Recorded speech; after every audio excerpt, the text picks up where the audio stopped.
Hi, I'm Dr. Becky. I'm the founder and CEO of Private Therapy Clinic, and I'm a psychologist. If you're watching this video, you have probably had a pretty hard upbringing. You're probably watching this video because you're curious to find out if your mom might actually be a narcissist. So I'm making this video to be able to help you make that decision. And the only reason I'm making this video is not so you can start labeling more people as narcissists, because we already have complete overuse of that label, but it's actually to just try and understand your mom a little bit more, why she might behave in the way that she does, because I imagine that at times her behavior might be something that you struggle with and that you find it hard to make sense of, and that perhaps communication with her at times might be quite difficult. So this is not to label your mother in order to have less empathy for her. This is actually a video to help you have more understanding and more compassion for her. And it's not about assigning labels to people who are not looking for a diagnosis. It's just to be able to step back from the situation and to be able to think about actually how can you communicate with her in a way that might be most effective. Because if you are suspecting that your mother may be a narcissist, then, as I've said earlier, you've probably had a pretty harsh upbringing, and you probably had to sweep a lot of your emotional needs under the carpet, and you probably haven't had your emotional needs responded to very well at times. So you probably had to figure things out for yourself. You're probably quite a sensitive soul as well, because actually when people have to walk on eggshells with a parent growing up, they learn to be very sensitive to other people. So actually you might have a lot of empathy and compassion. You might be like almost even overly considerate of other people from time to time. So I'm going to talk you through 13 different signs, and these are just indicators. As I say, we're not trying to diagnose anyone here, but at the end of the video, if you stay till the end, I will give you a few tips on how to communicate with your mother in the way that might be most effective. So sign number one that your mom might be a narcissist is that she struggles to respond with empathy or consideration for other people's feelings at times, particularly when her emotions are very high. So actually she might do a lot for people. Usually mothers are extremely maternal, and this is where it can be a bit confusing. So actually she might do a lot for other people. She might be very much the matriarch of the family who is actually taking care of a lot and does a lot of motherly things. But actually when it comes to you trying to communicate your emotions to her, this is where she might become very defensive, because perhaps she holds a lot of shame. So perhaps she's very sensitive to criticism. She might feel that if you're criticizing her, she needs to defend herself. And this might make the conversations very difficult, because you might find that you're not really having a conversation with someone who's being a reasonable person, because every time you're just trying to give a bit of gentle feedback, she's taking this as extreme criticism. She starts bringing up other relevant things. She starts playing a victim. She starts wanting you to take pity on her so that you'll stop, and will perhaps deny that maybe she has done certain things in order to protect herself from the shame that she's feeling. If your mother has high traits of narcissism, she may not, of course, meet the full diagnostic criteria for narcissistic personality disorder, but if she has high traits of narcissism, she will have probably had a very difficult and very traumatic life. So actually, it's not that she is just a bad person and she is trying to be difficult, or that she's resistant to change on purpose. There is reasons why she has developed these ego defenses. She hasn't matured as well as she could do, and then that means that it's difficult for you to have a very healthy relationship with her, because when you're trying to be reasonable and you're trying to just have this two-way relationship where you can actually give one another healthy feedback, talk about difficult things that happen, communicate in a very effective way, iron through problems and get to the other side in a effective way, there might be a lot of limitations to all of that stuff, because this hasn't been modeled to her when she was a child. She most likely grew up in an environment where her feelings were completely ignored. I imagine she would have also experienced lots of abuse as well, because narcissism tends to come from not only childhood emotional neglect, although it can arrive from just severe childhood emotional neglect, but it can also arise from lots of abuse as well. So that might be emotional abuse, physical abuse, sexual abuse. You may either know a lot about the trauma that she's been through, or you may know very little about it, depending on how willing your mother is to communicate about the trauma that she's been through. Some mothers who have very high traits of narcissism play the victim all the time, and then you never stop hearing about their trauma. They'll bring it up at every opportunity, particularly if they feel like they're being criticized. So for other women, for other mothers, the shame of the trauma they've been through is too much for them to ever express or talk about. And the easiest way for them to deal with that is just to suppress it and not go there. But if you have a mother who has very high traits of narcissism, you'll probably suspect the trauma that they've been through. You'll sense it in some way, even if you don't have a lot of details about it. Sign number 2 is that she will have a grandiose sense of self, or that she will always think that she's right. So it doesn't have to be the most obvious grandiose sense of self. So an example of a very obvious grandiose sense of self is like Andrew Tate, who says, I am top G, and, self-promotes all the time. He'll say things like, I am the best man in the world. I am the toughest man in the world. So he says very grandiose statements. Now, I don't know if that's just part of his character or if he really feels that way about himself, but your mother might be a lot more subtle than that. So it might just be that she'll think she's always right, and that she doesn't necessarily say, I'm top G. It's very likely she says that, or I'm top M, but she probably, actually thinks that her view is right. And that's just to protect herself. She carries so much shame that actually, to be able to protect her ego, she has to see herself as being right, because that's her way of maintaining her sense of self-worth. That if she was to recognize that she might be flawed, there is too much shame, because she's been shamed a lot as a young person, and she's got this very distorted sense of self. So the distorted sense of self has led her to feel that she must be perfect, otherwise she's not worthy at all. So it's this black and white thinking that we see a lot with personality disorders. So the grandiose sense of self that your mother is going to carry is basically an ego defense that is just there to try and help her hold on to some sense of self-esteem, because she has very little sense of self-esteem. And she has a very fragmented sense of identity, that her self-worth can go from like feeling very good and she's great and like feeling good about herself to like one bit of criticism and that's all gone, and that shatters her world because it triggers deep shame, and she doesn't know how to cope with that shame. So the way for her to try and protect that is things like, if she's always right, and if she truly believes that in her mind, that she's always right, then she's good enough, she's okay. And she's just about holding on to that sense of self-image. As long as she feels like she's okay, then she doesn't have to go into that hole of shame and the shame spiral that your mother would have to go into if she feels criticized. For her, that means she's not worthy at all. For a healthy individual, they can take on criticism, they can take on constructive feedback, and they know that if one of their behaviors has not been perfect, doesn't mean that they're all bad. But because your mom has not been able to develop that healthy way of thinking about themselves, it's very much all or nothing. Either they're the best mom in the world and they're great, or they're nothing at all. And that feeling of nothing at all can send them into such a deep sense of shame that the distress that they will experience is extremely destabilizing for them. They cannot handle it. So you're dealing with a mother who's extremely emotionally immature, and it's not her fault.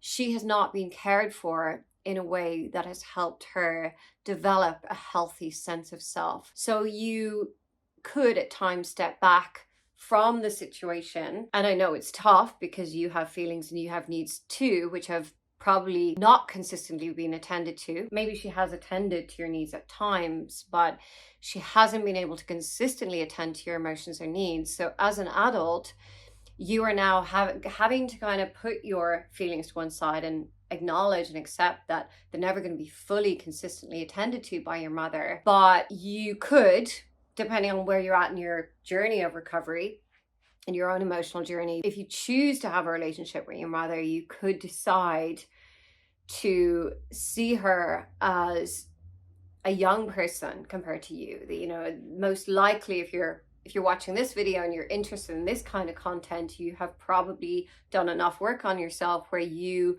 are open to developing as much insight as possible. You're probably open to the idea of going to therapy or working on yourself in a way where you're open to change. That might be too much for your mother.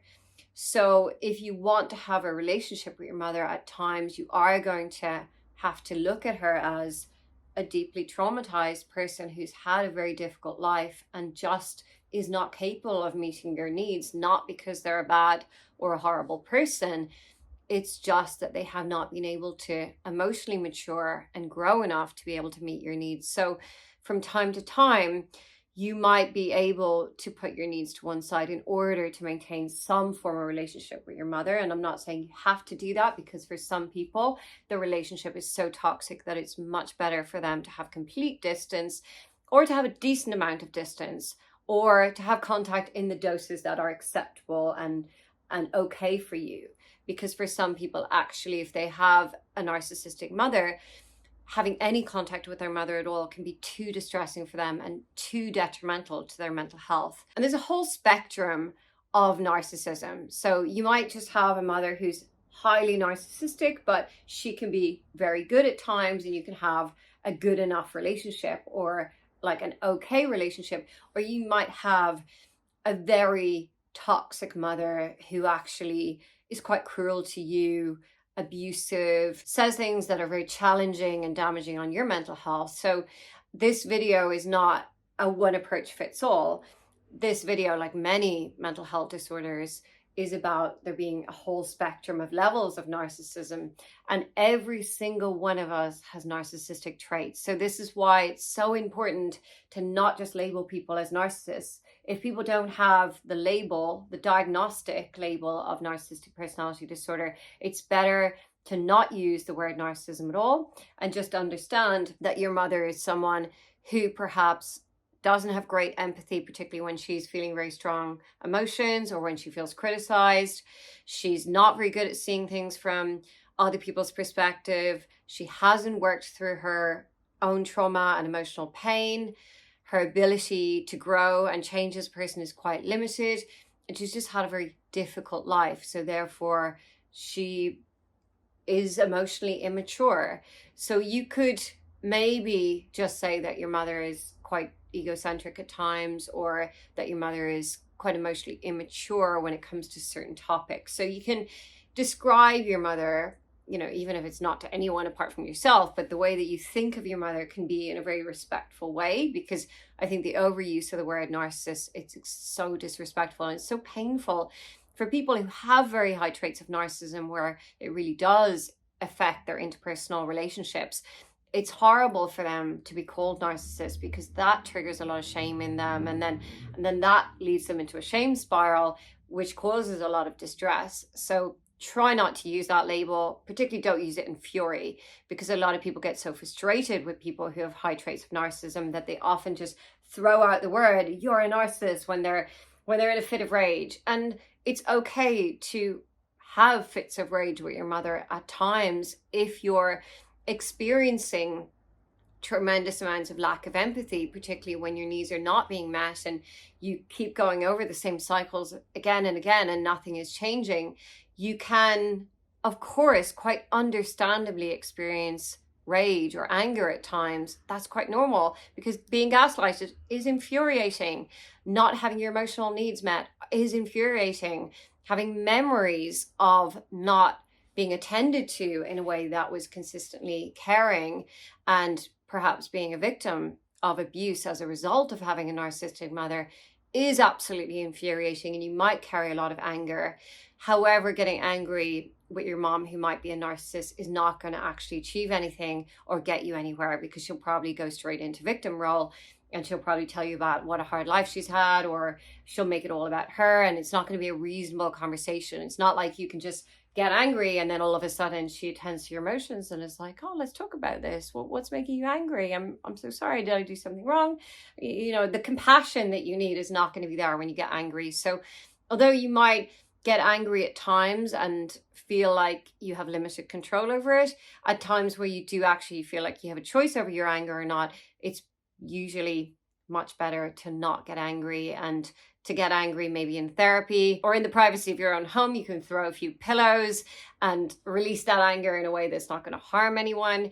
But usually if you're trying to release that anger in the direction of your mother, you're not going to get anywhere. And that's going to lead to maybe some shame being triggered in you, or some upset or distress being triggered in you, because you yet again have another experience of your emotions not being attended to. And that just reminds you of what you had to go through early in life. Number 3 is manipulative behavior. So she might use guilt or manipulative behavior in order to try and get what she wants. Now, the reason she does this is because she grew up in a household where she couldn't say directly what her needs were, because her needs were not being well attended to. So she had to find these other strategies to get what she wanted, and it becomes compulsive. So for instance, let's just say your mother doesn't want you to visit on a particular occasion. She might make up a reason why a situation is going to be unpleasant for you. Like she'll say, oh, that restaurant's not any good. I don't think you should come home on that occasion. The restaurant's not good. Instead of saying, actually, I don't want you to come home on that occasion just because it doesn't actually suit me. I really want to catch up with my friend. Would you mind if we do it at a different time? So instead of just saying what her needs are, actually, I'm not available, I'd prefer to catch up with my friend, she'll be like, oh, you're going to hate that restaurant. The food's really bad. And all of these excuses to try and manipulate you into not visiting when you are suggesting you want to visit. So instead of just being direct and being like, that doesn't suit me, how about a different time?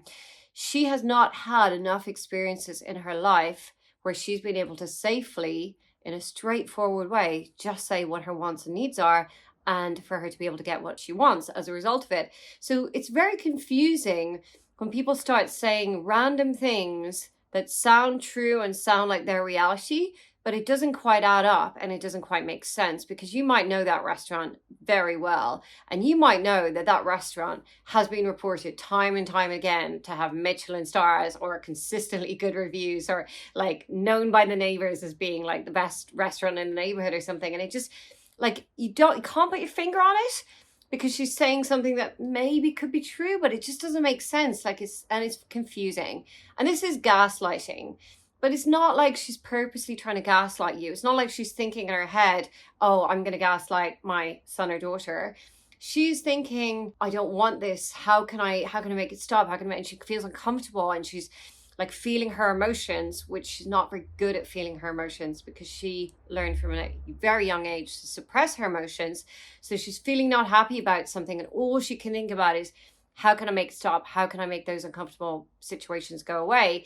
She doesn't think, if I'm completely direct and honest, that's the easiest way to get what I want, because she had so many experiences growing up of like saying or trying to say from an early age what she wanted and needed, and it was being shut down.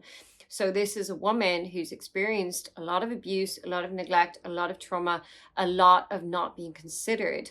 So she will never automatically think for a million years that you are going to be very considerate of her request. And that when she says, oh, I'd prefer to see my friend on that occasion, can you come on another time? She doesn't think that you're going to be considerate of her, because that's not the relationship she has experienced from her own mother or her parents growing up, or whoever her caregivers were.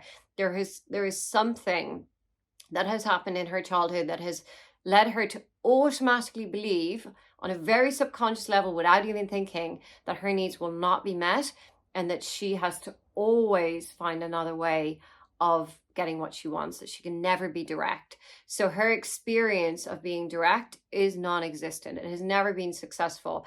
And she'll only have tried it like almost pre-verbally. Like she'll have tried it when she first started learning to talk. So she doesn't even hold good memories of her being direct and not getting what she wants. So this is the confusing thing, because your mom will lack a lot of insight.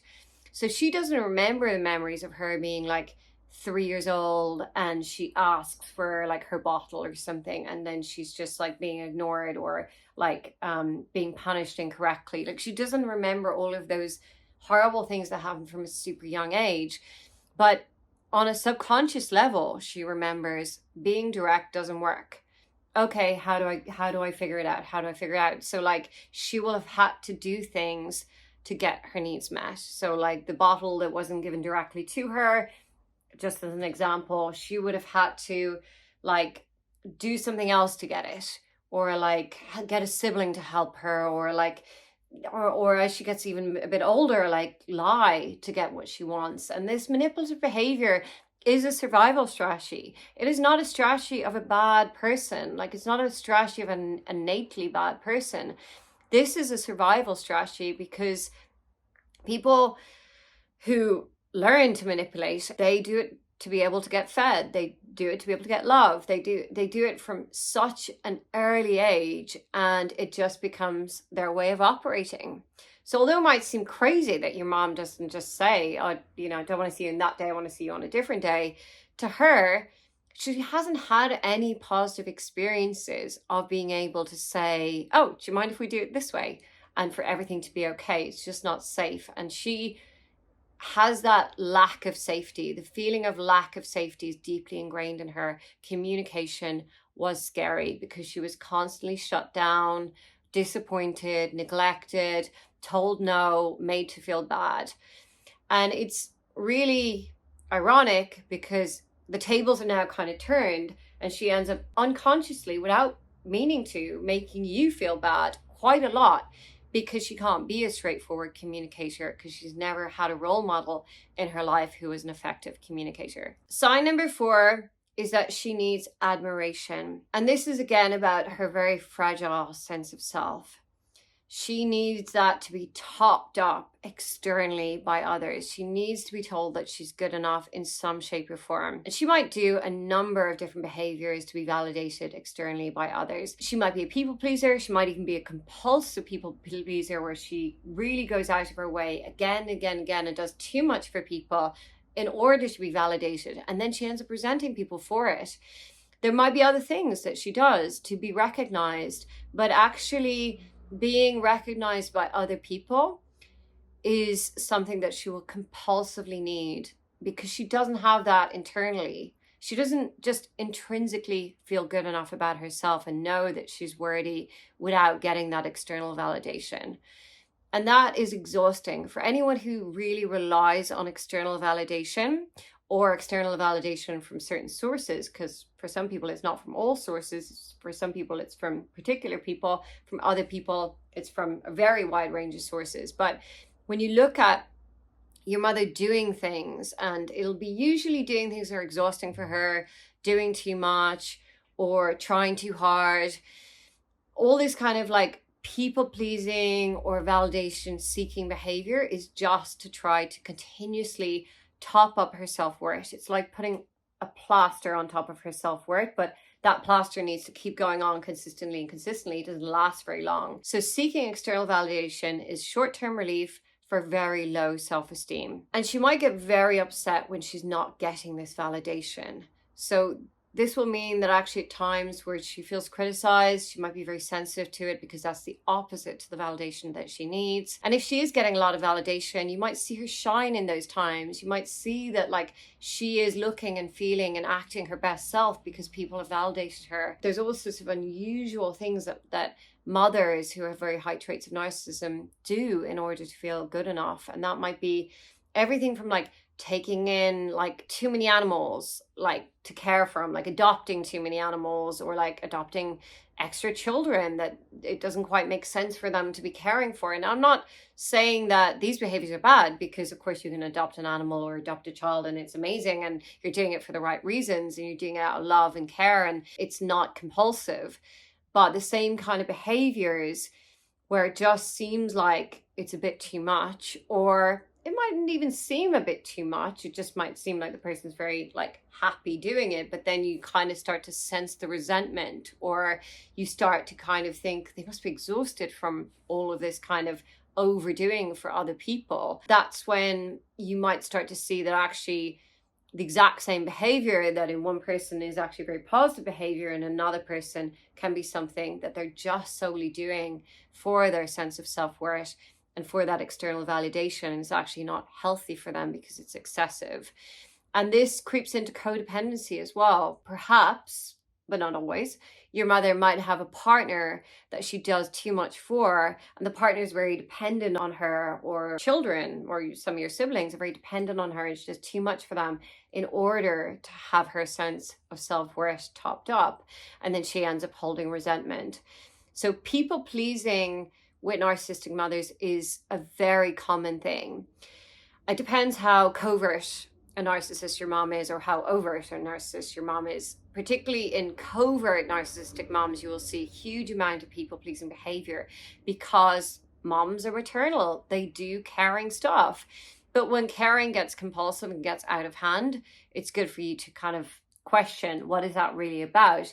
Is that to do with actually trying to feel worthy, where your mother might actually have a very deep sense of emptiness when it comes to her sense of self-worth? If your mother is more of an overt narcissist, it'll be a bit more obvious her attempts to seek validation from other people. Perhaps she might try to get a lot of compliments, or she might be quite lavish, or might be quite extroverted in order to be praised and to receive all this validation from other people. So that kind of behavior is a bit more obvious when it comes to the narcissistic mom compared to the more covert narcissistic mom. Sign number 5 is jealousy and competitiveness. This is really difficult for the child of a narcissistic mother, because it's very hard to see and acknowledge and accept that your mother is jealous of you, because that is not really what a mother is supposed to be like. A mother is supposed to be supportive and proud and cheering you on and like the greatest cheerleader for you. So if you notice that she's actually jealous at times, you might find it hard to really accept or spot. You might dismiss it as something else. So she might just do things like trying to sabotage your efforts, or subtly putting you down, or like telling you don't look good, or like just, it could be so many different things, because jealousy can come in so many different shapes and forms. But you might just be confused by why your mother would say that. And you might even take it, if you're young enough, you will take it as fact. So like, for example, a mother who is jealous of her daughter's beauty because her daughter is younger than her will often say things to offend the daughter or put the daughter down in relation to the daughter's appearance. And when the daughter is very young, they're too young to challenge what is being said. They're too young to think, oh, wait, maybe my mom is not actually right, because a child's brain has not developed fully. So they just take the information as being factual. But you have to remember here that the narcissistic mother is extremely emotionally immature. So even though she might be a fully grown woman, and the child might be like an 8-year-old child, and it doesn't really make sense, because what is there to compete over? But actually sometimes narcissistic mothers will feel like they need to compete over the father's attention. That if the father is giving too much attention to the daughter or the son, but often there can be more jealousy for a narcissistic mother in relation to her daughters than her sons, particularly when it comes to attention from the father. But the father is giving lots of attention to the daughter, less attention to narcissistic mother. The narcissistic mother, because she's emotionally immature, even though it makes no sense at all to be jealous, it's like really a very maladaptive behavior, but she may be just triggered, fueled, furied with jealousy, and then do something to sabotage the attention that the father is giving the daughter. So she might do something where she needs something urgently. So all of a sudden the father's attention goes back onto the mother, and then that's how she's dealing with her jealousy, rather than just acknowledging in herself that it's quite a normal human emotion to want to have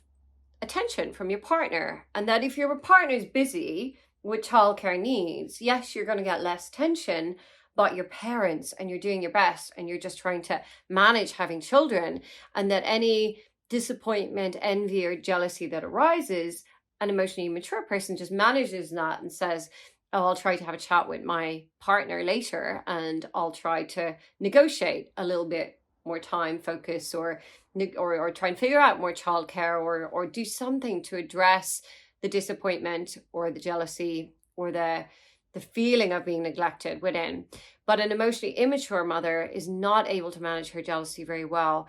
So she can be very jealous of her children. And then, yes, as I say, in terms of looks as well, because the mother is an aging woman, she might be insecure about her looks, and narcissistic women are highly insecure, so therefore most likely they're going to be fairly insecure about their looks. So anything can trigger that. They're very sensitive. So that might mean that without consciously even knowing why they're doing it, they might just feel the need to put their daughter down in terms of her appearance, because that will make them feel better about themselves and be able to try to hold on to an okay enough ego, because the ego of the narcissistic mother is extremely sensitive, and she has to do all of these ego defenses all the time in order to try and protect herself. So if she feels threatened at all in relation to her appearance, and bearing in mind she probably has a very unsteady relationship with her body image, a very unsteady relationship with her appearance, so it's been challenged all of the time in her, and the only thing she can do to protect that is to put other people down, because she doesn't really know how to top up her ego or how to accept that she's not perfect in terms of her physical appearance, her looks. So that means that she will often show signs of jealousy or put other people down. And you might see that she puts other females down. It might be other women in the family, it might be the neighbors, it might be her friends. There might be a lot of bad-mouthing people behind their back in order for her to try and top up her own ego and feel better about herself. Because if other people are bad, then that means she's good. So it's a difficult narrative to be hearing from your mother over a very long period of time, because you will consistently hear about the narrative about other people just being terrible people or not good enough in some shape or form. And if you're young and you're growing up in a household and your mom is like, that person's no good, this person's no good, that person put on weight, that person's ugly, that person's a bad person, you again don't know to challenge it as a child. You just think, oh, those people are bad, those people are good, and you just believe what your mom says because you're young. Of course you're going to believe what your mom says. She's one of the main people in your life who's guiding you, so you accept all of this stuff as a reality until you grow old enough to start to form your own beliefs about stuff. And the problem when you start to form your own beliefs about stuff is then you start to challenge your mother, and your narcissistic mother cannot handle being challenged because her ego is way too fragile. That's going to trigger shame in her, so she needs to shame you. How dare you tell her that she's wrong? Because she knows best, because she needs to hold on to her fragile ego and her fragile sense of self. So don't you dare challenge your narcissistic mother, because you will be punished for it, or you will be made feel stupid, or you will suffer the consequences in some shape or form. So your mother always needs to feel like she's right. You can't get into a debate with her. You can't get into an argument. You can't even have your own opinions. Sign number 6 is she will gaslight you from time to time. So she will say things to make you question your own reality or perception. And the reason she does this is, as I've said before, to protect her own ego. So for example, if you get to a point in your life where you feel like you just want to tell her that although she was a great mother from time to time, let's just say, you also want to say that there was a few things that were a bit painful in relation to what happened in the past. It was hurtful for you, and you just want to mention it so that you can talk it through, iron it out, maybe get an apology, and then move on from it. And then it would just feel better for you. Now, no parent is perfect, so there's always going to be something. There's always going to be some kind of pain you hold from the past in relation to things that happen that just hurt you, because parents are never going to do a perfect job. You know, actually rage in mothers, in healthy mothers, is quite common because parenting is so difficult. But if you decide one day, because you're holding pain from the past, and you definitely are holding pain from the past if you grew up with a narcissistic mother, because your emotions will have really been put to one side on many occasions. But let's just say one day you want to say to your mother, you know, I have this memory from the past and it troubles me. I just want to talk to you about it, just to be able to get it out there. And you talk about the memory.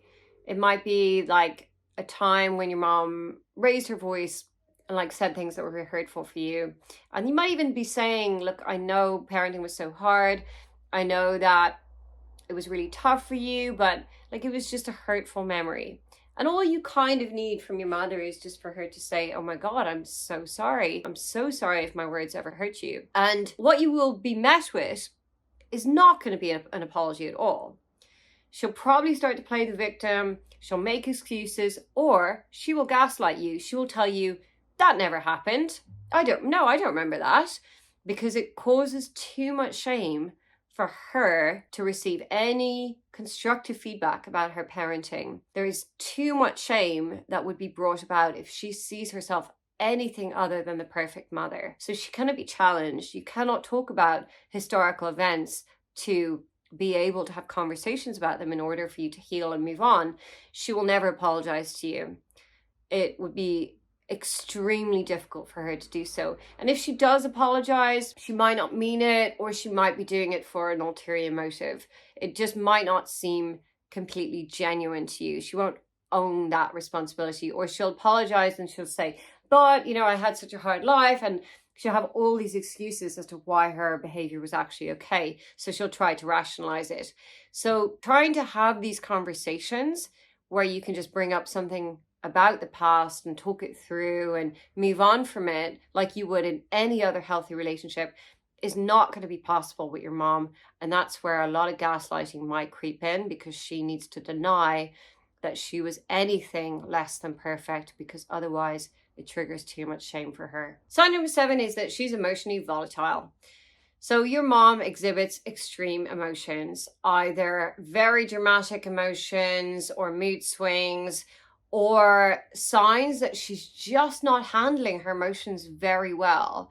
And this can come up very suddenly. So she might have sudden bursts of anger, or if anger is not really her thing, she might have sudden bursts of distress and looking like she's just really not coping with a difficult emotion. And it would almost look maybe concerning to you, because you can see that it's just very distressing to her to be experiencing such extreme emotions, and that she's not really sure how to handle or tolerate that distress. So we can think of any negative emotions here. Like we can think of embarrassment, shame, anxiety, anger, like the full range of negative emotions. If any of them come up in a very strong way, particularly if it comes up very sudden, she won't know what to do with it, because she's had to suppress her emotions from a very young age.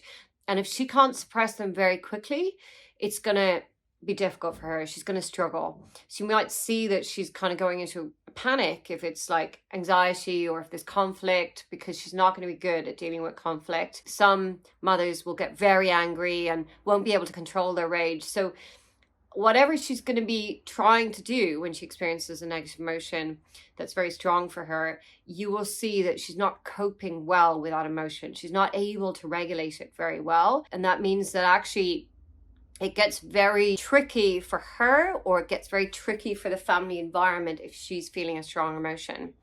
If she's not feeling strong emotions, she might be a totally different person, very nice, very sweet, very lovely, very maternal. Whatever happens to trigger those very strong negative emotions, that sends things into havoc, which might, of course, means that the whole household are affected. Or it might mean that you're affected, or one scapegoat in the family is particularly affected. But you will see your mother really struggle to regulate negative emotions. They're going to be very tough for her. She might do maladaptive behaviors to try and distract herself, or try to not feel them. So it could be an addictive behavior, or it could be just very effective ways at distracting herself, because actually distraction and dissociation are very common in mothers who have high traits of narcissism. They've experienced trauma. So when people have experienced trauma, they get good removing themselves from the present moment by distracting themselves, or dissociating, or turning to addictions. So there's going to be some kind of maladaptive behaviors. Some people choose the healthier behaviors, particularly mothers who want to be good mothers and have responsibility for caring for children. They will sometimes not turn to addictions, but they'll turn to other things that just help them zone out for long periods of time, so they don't have to be in the present moment. Because being in the present moment is where their negative emotions are, and they don't like to feel their negative emotions because they don't really know how to self-soothe. And the reason they don't know how to self-soothe is because they've never had positive experiences of a good caregiver helping them deal with difficult emotions when they were younger and teach them that it's okay and they can get to the other side of them and everything's going to be okay. Sign number 8 is issues with boundaries. So either lack of boundaries or difficulty setting boundaries. Could be one or the other, could be both. So lack of boundaries is just not respecting your privacy, and difficulty setting boundaries is actually difficulty asserting her needs and saying what she wants. And if she has difficulty saying what she wants, then she's going to build up a lot of resentment over time. And when you build up resentment, it's like a overcarbonated bottle. It's like you can keep the lid on, but someday it's just going to explode, because it's really not very healthy to have to sweep all of your emotions on the carpet and all of your needs on the carpet. And then, of course, the difficulty with boundaries and not respecting your privacy means that she might snoop, she might go into your private space without your permission, just not actually considering your feelings when it comes to things that are meaningful for you. Sign number 9 that your mom might be a narcissist is that she continuously plays the victim.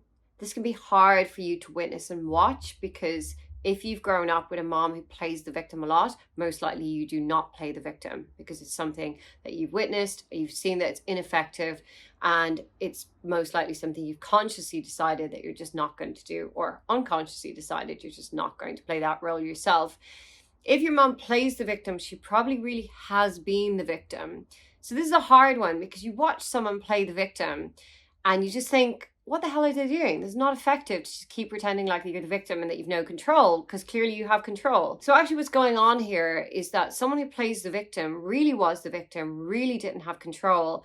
And then they don't learn later in life that they're not the victim anymore. So then they don't assert their needs, and they still think they don't have control, just like when they were a child. So they never actually learn healthier ways of being. So it just becomes this compulsive behavior. And you might observe this behavior and you might just think it's madness, because you see a fully grown woman who would clearly just be able to say what she needs, get what she wants, and that's it. She doesn't need to pretend she's this like helpless person. But instead you're going to see someone who will act like they have no control or choice in situations at all, and no ability to speak their mind. So you might see that in their relationship, for example, they complain about their partner to you, who might be your father, and they say, oh, he's just so difficult, he's so awful, he doesn't do this, he doesn't do that, he does this against me. And they basically are acting like they have no control over the situation. And then you might say, oh, but like, have you told him? Because this is where your mother might start to realize, actually, it sounds ridiculous that she has actually never really tried to say anything. So then she'll start saying, yes, I've tried, but it doesn't work. And then you might, say, okay, well, perhaps you need to try some other ways. And then it becomes harder for her to continue to play the victim. So then you're starting to challenge her out of the victim role.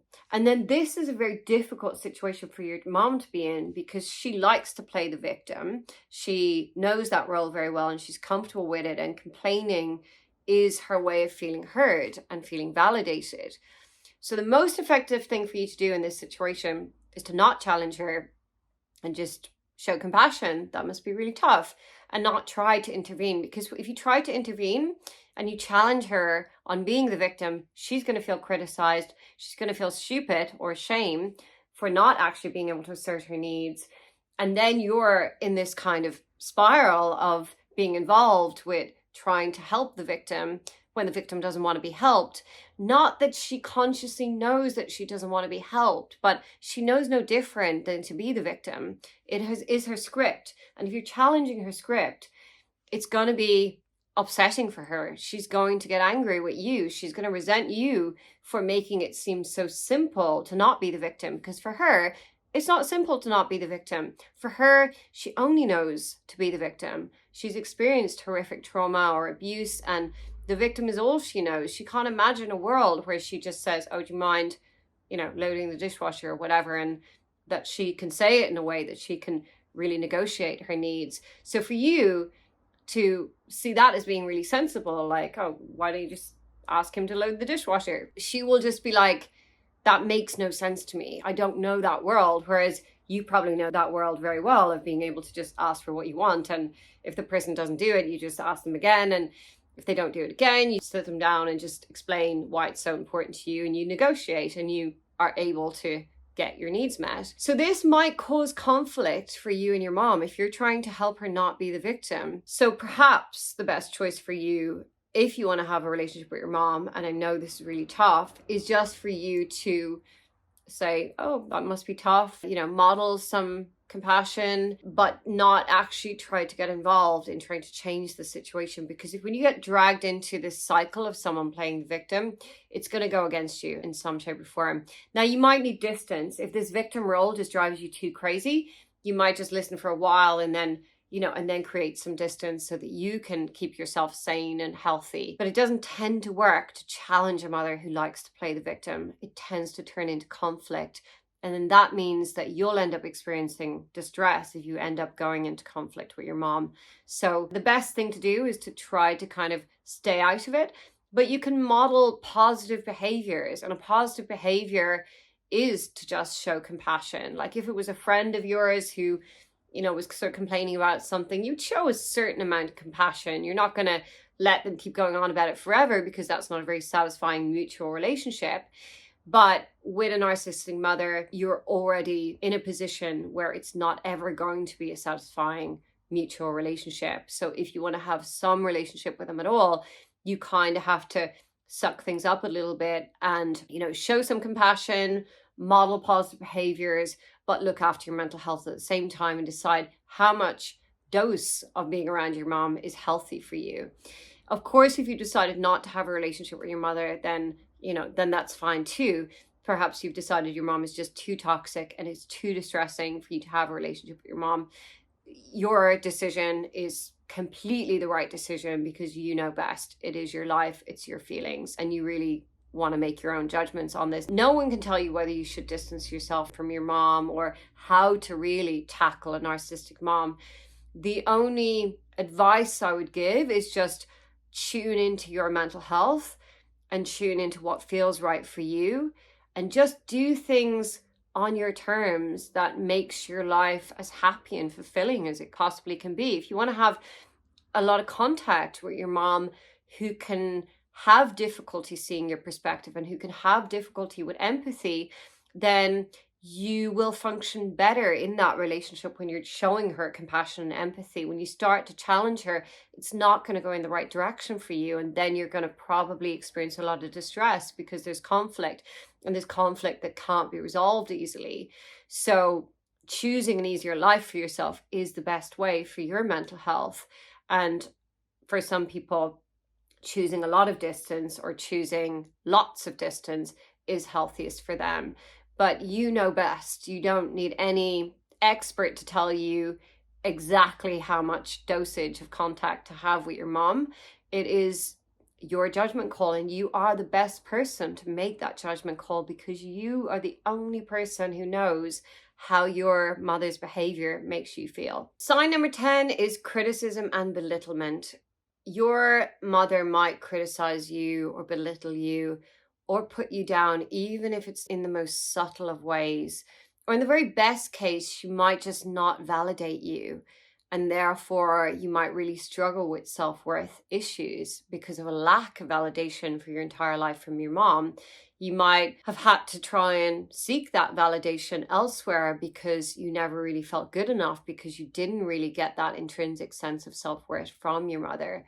So this can be a very difficult relationship for that reason. You might feel like at times that nothing you ever do is good enough, or else it might be inconsistent. Sometimes she might give you so much praise, like you're the best person in the world, and at other times she says things to put you down. Could be about anything. Could be about your weight, could be about your career, could be about your relationships.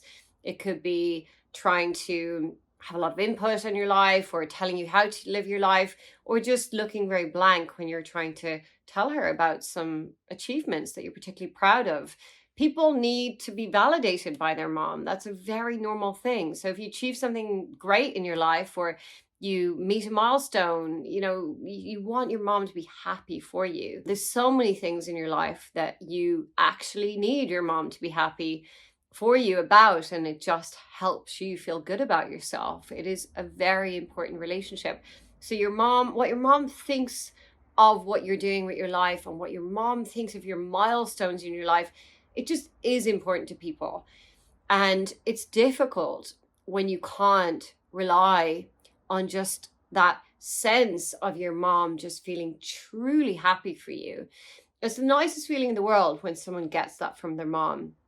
So you do something like you're getting married or you get a new job or you like achieve something academically or whatever it is, it could be anything, is going well, and you tell your mom and your mom's face just lights up with just true joy for you, and it's nothing about her. She just feels like true joy is the best feeling in the world. And unfortunately, for people who have grown up with narcissistic mothers, they often will never ever get that from their mom, because the way that their mom operates is that her children are an extension of her.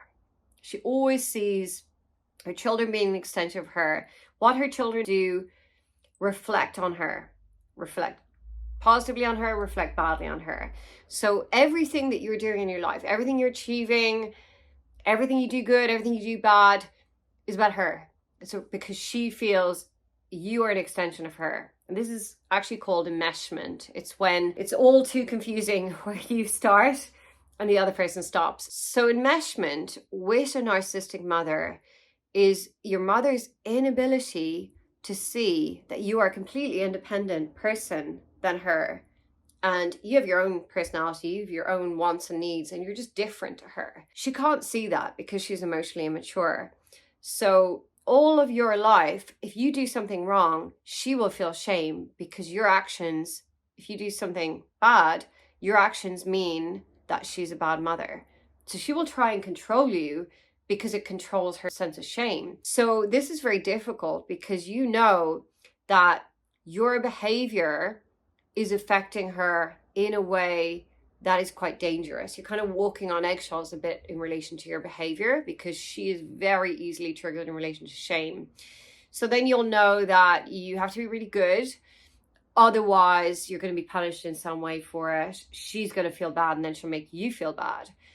So then if that's how things work in that direction, then I guess if you do some really good things in your life, then it will go in the other direction. So if you do amazing achievements and you prove your worth in all different ways in your life, and you become super accomplished, super successful, or whatever it is you turn your hand at, or you find a great partner, you build a great family, or whatever's going to make your mom proud, you're looking for validation in her.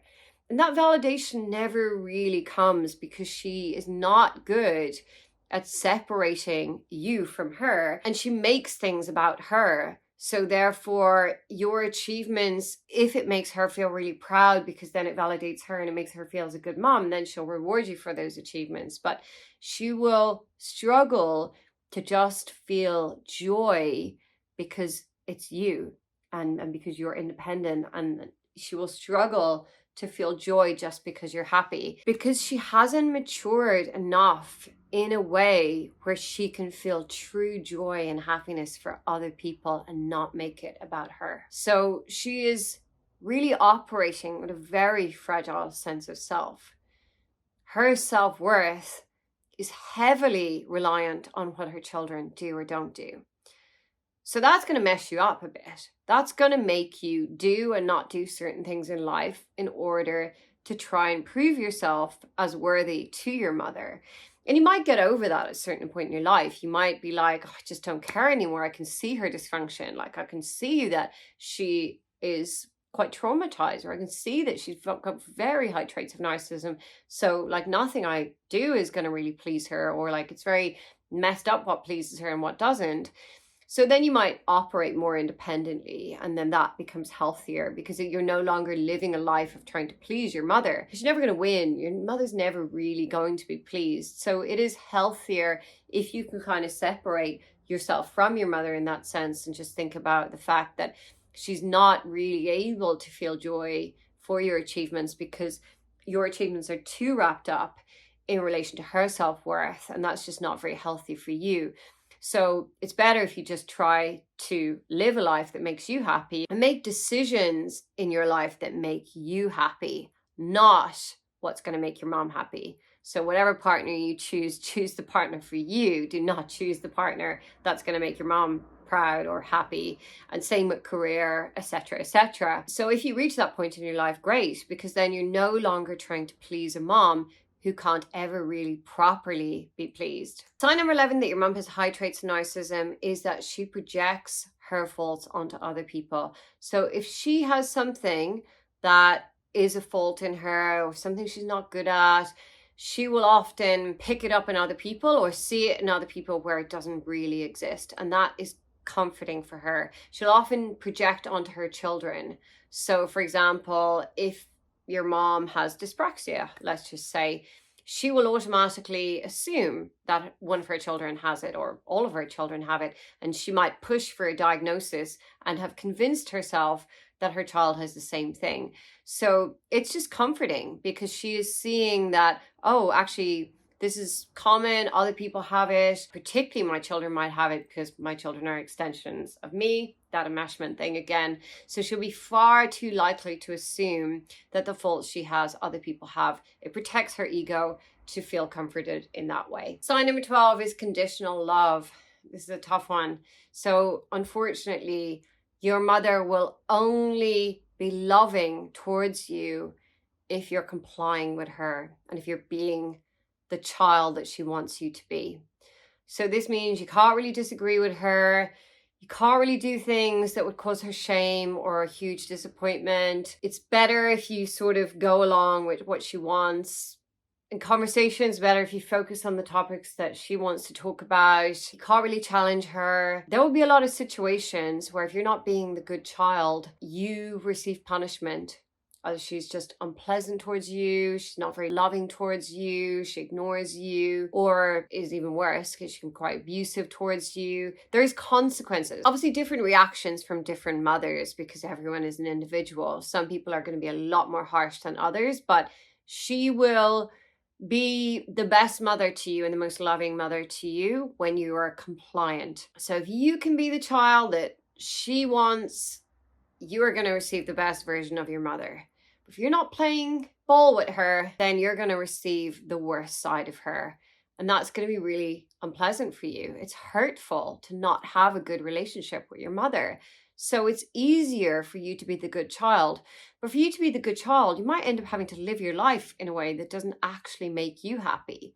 So there's two choices there. Either you don't have a great relationship with your mother, or you live your life in a way that doesn't make you happy, and then you have a better relationship with your mother. So this conditional love is not a very good deal. You can't really win with it. Because if you really want to be happy, you kind of have to live your life in the way that you want to live at the sacrifice of not having the best relationship with your mother.